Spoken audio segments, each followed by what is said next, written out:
dengan begitu, saya mau mempersilahkan Mas Yudi hari ini untuk sharing kepada kita tentang cara membuat tes online yang anti ribet dan anti mahal. Apakah itu? Ya. Dan silakan teman-teman videonya di-off-kan dulu, audionya juga di-mute. Bisa gunakan kolom chat, adik dan saya nanti akan bantu pantau. Dan nanti Mas Yudi kalau ada pertanyaan boleh langsung silahkan disampaikan ke teman-teman ya, Mas Yudi ya. Oke. Oke, silahkan. Mute lagi. Baik. Selamat sore. Assalamualaikum warahmatullahi wabarakatuh. Salam sejahtera untuk kita semuanya.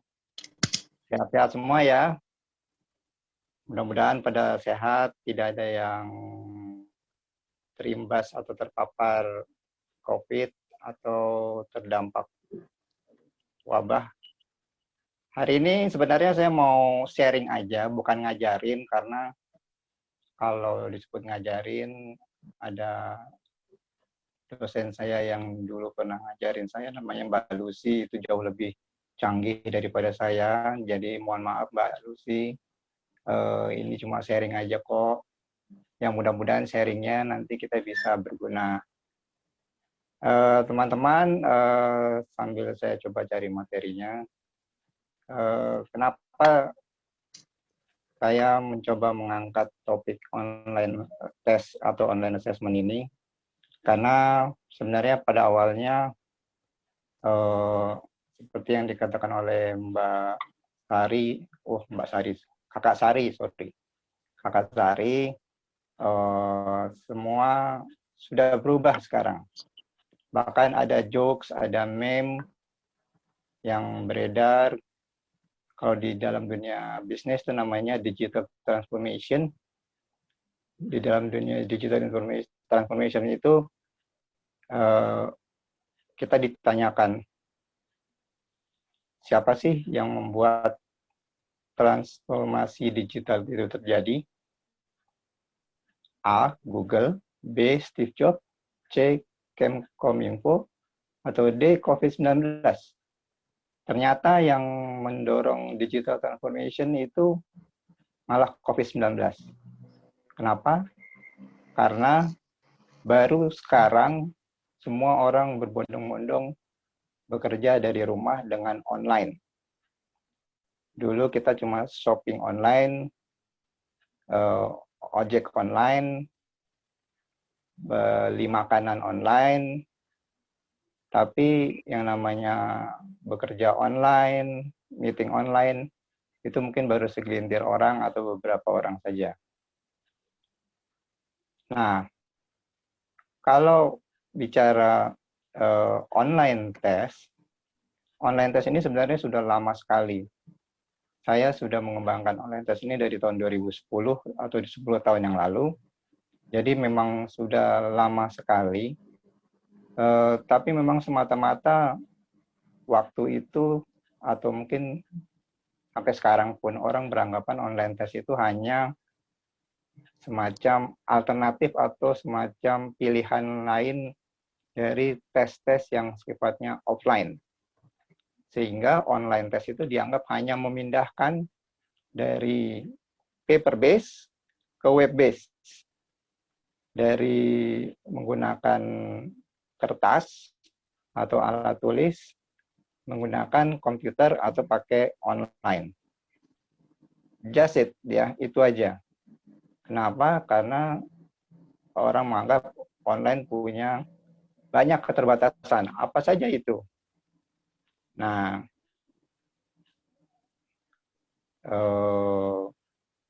yang pertama, orang berkata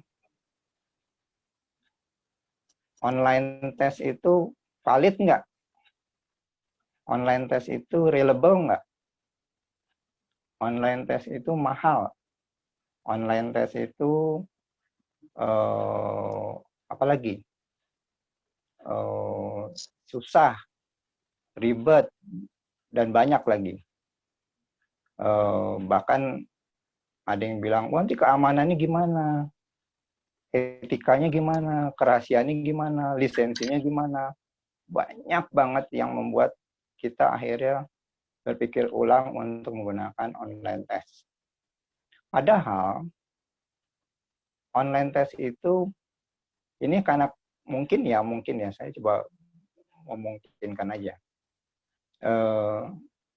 Kita terbiasa untuk bicara pada situasi di mana tes itu harus punya konstruk yang bagus, punya validitas yang bagus, sehingga kita tidak bisa untuk melihat sisi lain dari teknologi.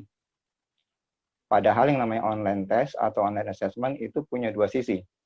Sisi IT atau sisi digital, dan sisi psikometrik atau sisi tesnya sendiri. Nah, kalau bicara dua sisi itu, maka harusnya kalau bicara validitas itu adanya di sisi psikometrik atau di sisi alat tes. Kalau di teknologi, dia hanya mencoba untuk mengakomodir kebutuhan tes-tes yang sifatnya ingin di-online-kan. Nah, ini yang membuat orang kemudian berpikir bahwa udah deh nggak usah online test, nanti gimana, itu banyak banget pertimbangannya. Nah, lalu kemudian muncullah yang namanya COVID-19 ini. Sehingga orang baru kemudian sadar manfaat yang baik dari yang disebut online test. Online test sendiri sebenarnya punya banyak sekali manfaat. Pertama, jangkauannya luas. Mau dia di Kutub Utara atau di Padang Sahara, mau dia di Depok atau di mana saja, itu bisa mengakses online test.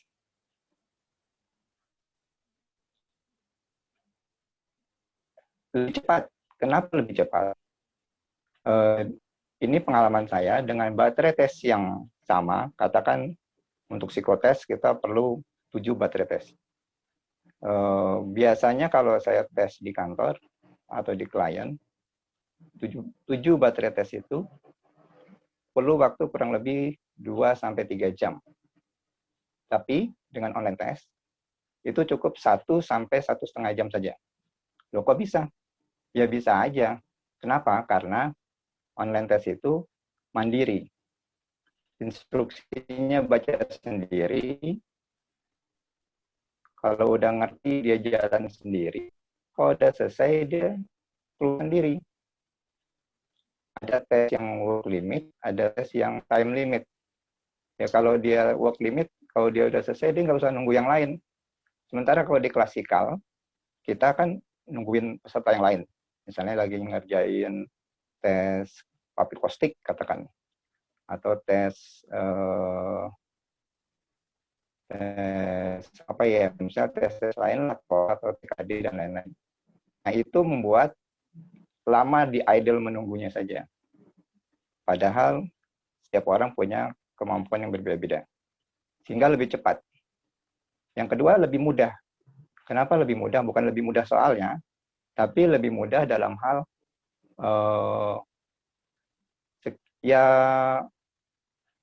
mudah di dalam mengaksesnya. Dia bisa dites kapan saja. Beberapa klien saya meminta dites online untuk menseleksi direksi. Kenapa? Karena direksi itu nggak punya waktu untuk ke kantor dan di-assess. Dia hanya punya waktu di sela-sela waktu kerjanya aja. Mau jam 11 malam, jam 1 malam, atau mau hari Minggu, hari Sabtu. Nah, itu yang membuat online test dianggap lebih mudah. Yang keempat, lebih murah. Kenapa lebih murah? Karena nggak perlu biaya untuk mengeluarkan tester nggak perlu, scorer nggak perlu, karena semuanya serba otomatis. Semuanya oleh sistem. Kemudian kita nggak perlu ngirim orang ke kantor konsultan. Bayangkan saya dapat klien misalnya di Balikpapan, 1 orang doang, masa mau dites ke Jakarta, dia harus ongkos naik pesawat dulu. Akhirnya itu bisa mahal kan. Nah, dengan online test, dia cukup akses dan nggak perlu keluar apa-apa, biaya apa-apa. Nah, yang terakhir, ini yang berkaitan dengan COVID-19, bisa jaga jarak. Dengan situasi yang sekarang, online test itu hanya akan menjadi satu-satunya alat tes atau platform yang memungkinkan kita bisa melakukan evaluasi jarak jauh. Nanti di akhir saya akan kasih kejutan, ya, apa yang akan bisa kita lakukan dalam kaitan dengan online test ini. Oke, sorry. Oops.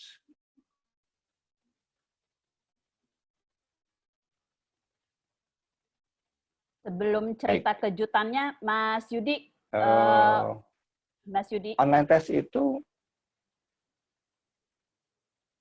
ya. Sebelum sampai ke kejutannya, ya, mungkin kita dengar dulu dong dari teman-teman yang hadir sampai di sini, karena kalau lihat di formulir pendaftaran kan teman-teman banyak sekali cerita soal tantangan menggunakan tes online. Lalu ini kan Mas Yudi menyajikan manfaat tes online gitu ya. Jadi boleh dong yang mau sharing, yang mau curhat juga boleh terkait tes online ini, baik dari segi tantangan maupun manfaat. Dan ketika dengar share-nya Mas Yudi sampai di sini, apa sih yang terbersit di pikiran ataupun perasaan teman-teman? Silahkan dibuka videonya dan mic-nya. Silahkan Pak Kaposma.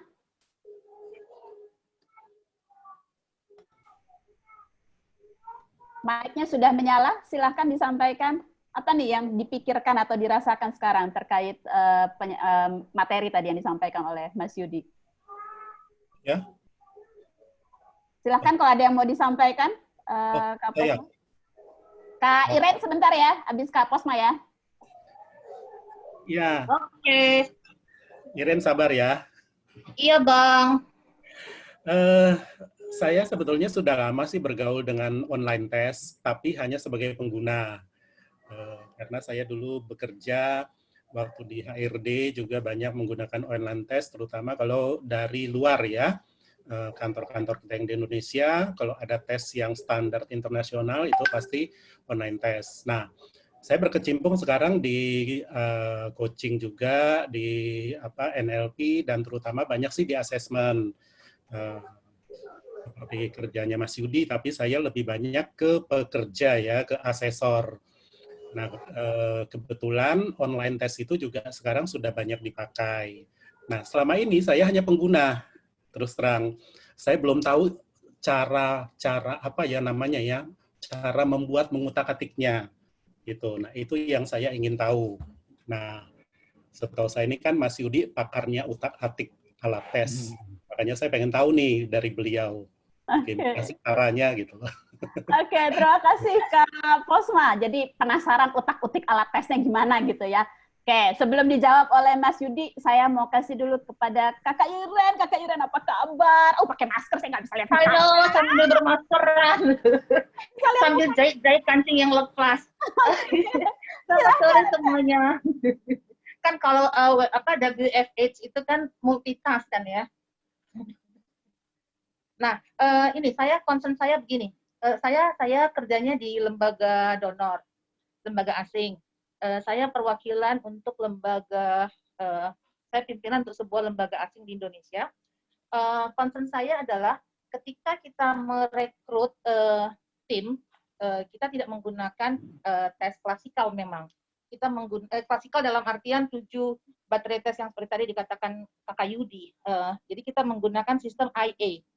Nah, saya sangat setuju dengan apa yang tadi disampaikan oleh Kakak Yudi, manfaat dari online test tersebut. Tapi pertanyaan saya adalah kaitannya dengan penerapannya ketika dengan NGO asing yang perekrutan menggunakan sistem IA, yaitu di mana dalam satu situasi kandidat itu berada dalam satu situasi dan diberikan kondisi yang memang under pressure yang biasanya kita hadapi di lapangan, terutama ketika bekerja. Seperti isu saya itu kebanyakan isu emergency respon. Nah, itu pertanyaan saya yang pertama. Yang kedua adalah concern saya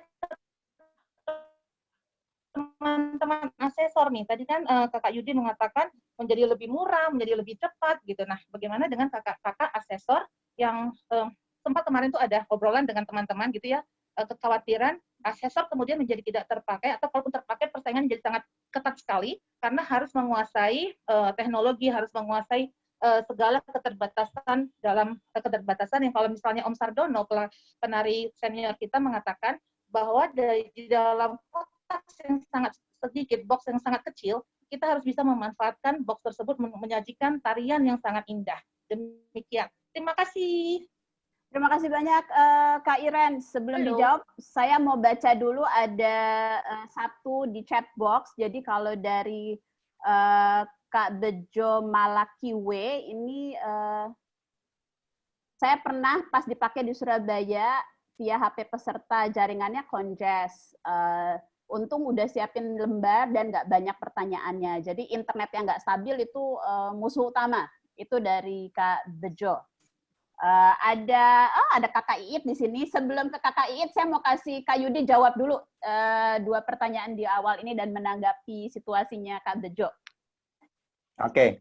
Untuk pertanyaan pertama nanti akan dijelaskan di slide berikutnya ya, mengenai bagaimana membuatnya dan lain-lain. Itu akan di slide-slide berikutnya. Saya langsung ke Mbak Iren, Kakak Iren. Kekhawatiran terhadap teknologi online assessment atau online test ini memang ya itu karena tadi kita mungkin masih berpikir dengan kondisi yang sekarang. Perubahan teknologi itu udah tidak bisa dibendung lagi.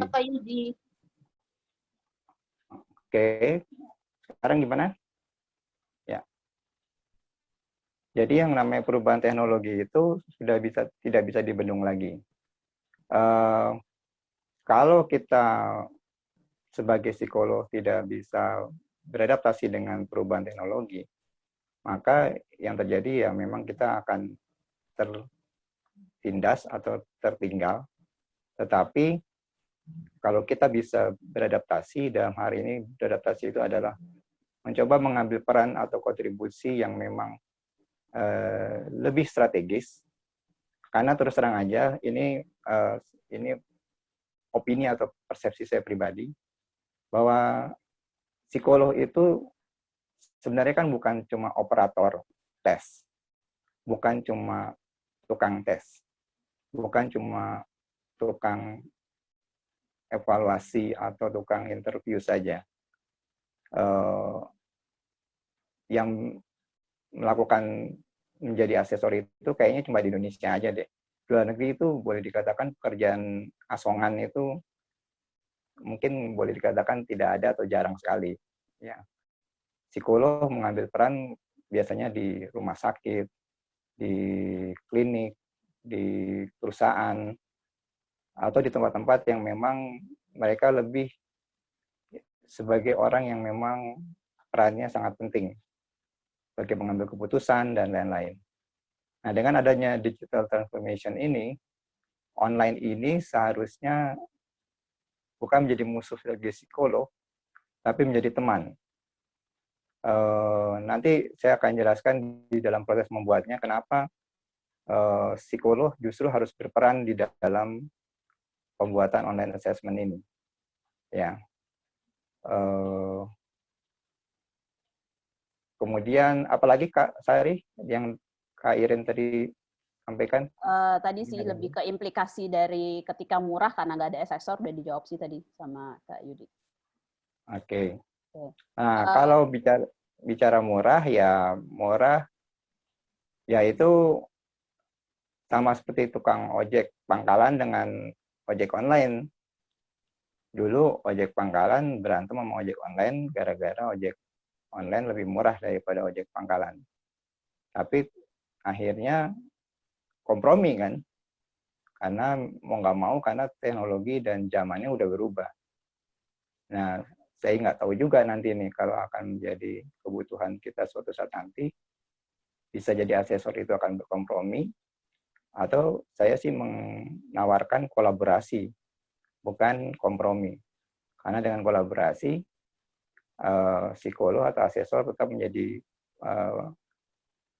key person yang akan menentukan terbuatnya online test yang memang sesuai dengan tadi ya, validitas, kredibilitas, dan lain-lain seperti itu. Oke. Begitu, Kak. Jadi kalau aku boleh ambil keywordnya, Mas Yudi, tantangan ini sebenarnya peluang untuk kita kolaborasi, dan tadi udah ngintip ada materi tentang kolaborasi, dan jadi daripada ibaratnya kalau pakai analogi ombak tuh, daripada tergulung ombak, we ride the wave gitu ya, justru kita mengelola ombaknya. Dan nanti tipsnya dari Mas Yudi. Sebelum lanjut ke sana, Iit nih dari tadi udah nggak sabar, Kakak Iit mau bertanya, jadi saya kasih dulu ke Kakak Iit. Silakan Iit. Nanya apa ya? Saya jujur lagi bantuin teman untuk bikin tes online. New idea karena awalnya tertarik bahwa ini mau ngetes kompetensi dari para mahasiswa yang udah lulus. Jadi awalnya kita merasa kok gapnya gede banget gitu antara pekerja sama lulusan baru. Memangnya di kuliah tuh nggak diajarin kompetensi tertentu. Dan join sama bapak-bapak ini, sama ada psikometri. Dia bilang dia akan jual semacam tes online untuk ke perusahaan, tapi the benefit-nya adalah kita akan kasih gratis ke university. Jadi university itu akan kita tes, masih on plan, dan hasilnya kita akan balikin ke university itu. Jadi university-nya tahu apa aja sih kebutuhan perusahaan yang mereka bisa dorong. Nah, masuk ke university-nya nggak mudah ternyata, Mas Yudi. Karena they still believe di hal-hal yang menurut saya agak gini, saya menghargai banget profesi psikolog, saya menghargai banget. Cuman saya setuju sama Mas Yudi, kita akan dorong ke lebih tinggi untuk konseling dan lain-lain, lebih ke sana gitu. Karena saya hampir 20 tahun di perusahaan, kalau kita pakai hasil assessment psikolog itu, sometimes kita nggak pakai maksimal gitu, karena coaching konselingnya segala macam tuh nggak gitu jalan. Yang saya paling bikin bete adalah dan kita malah prejudice terhadap hasil assessment itu. Nah, itu yang justru saya worry, karena waktunya psikolog juga, jujur beberapa habis sudah untuk assessment-assessment yang ngasong itu. Yang ketika kita minta, yuk feedbackin sekalian, itu hanya one shot aja.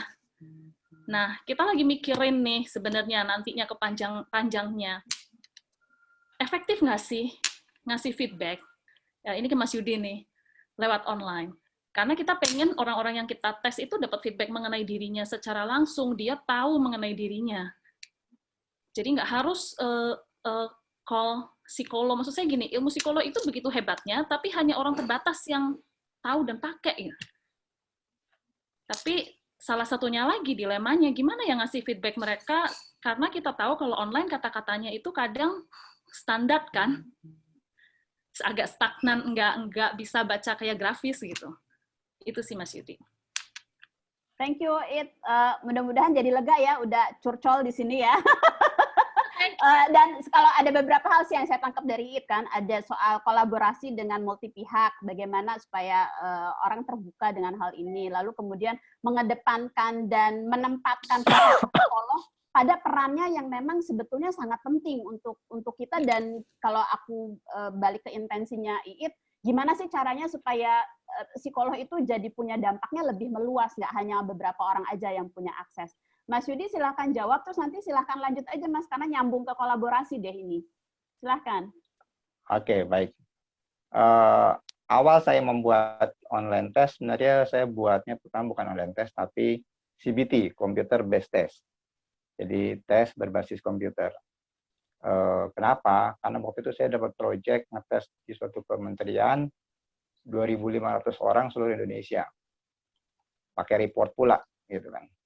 Saya mikir gimana caranya bikin laporannya nih. Kalau dikasih asesor itu bukan rahasia umum lagi, udah rahasia umum, salah. Bukan rahasia lagi kalau sering copy paste. Apalagi kalau udah pegang 10 laporan ke atas. Daripada psikolognya yang copy paste, mendingan di copy paste sama komputer. Ya enggak?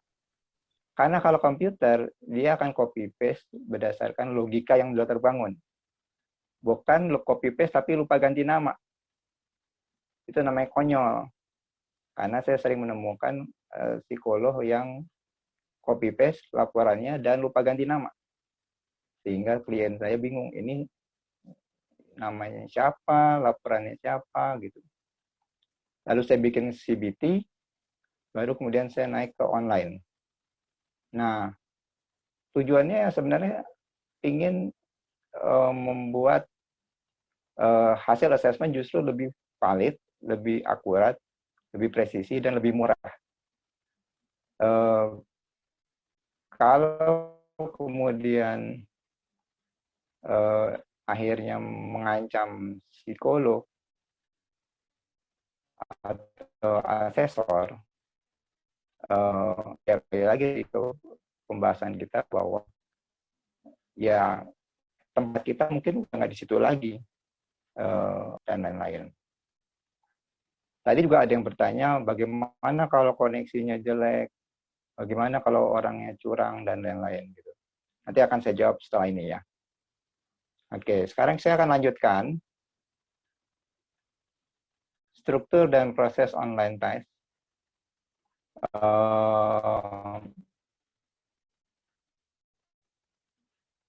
Ini sebenarnya untuk membahas bagaimana membuat online test. Sebenarnya untuk membuat online test atau online assessment itu secara sederhana ada 3 hal. Pertama, harus ada tools-nya, harus ada platformnya, dan harus ada pengembangannya atau development-nya.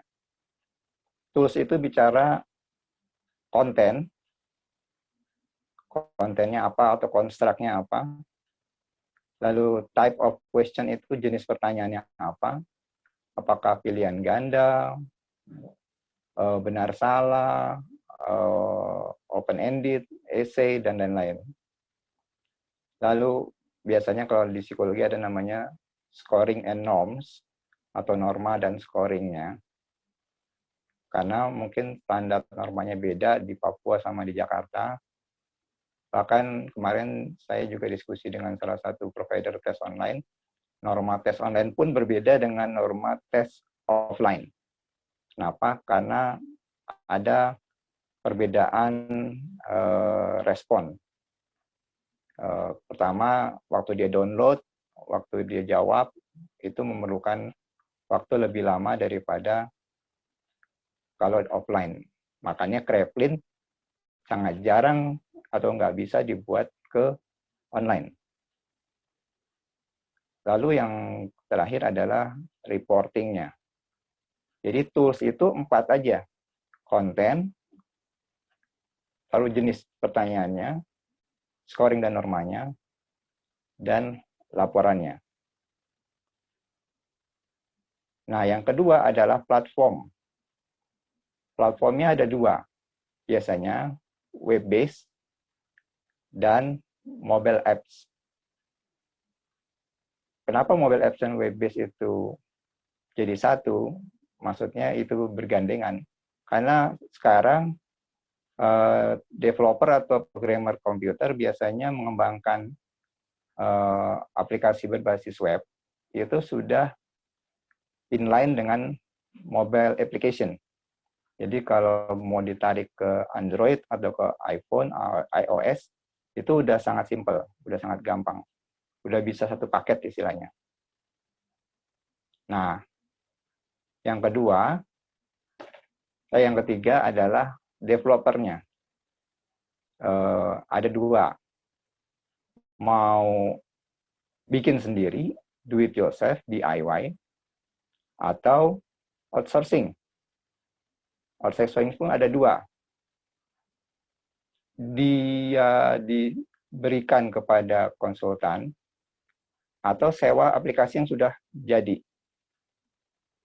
Itu juga bisa jadi alternatif.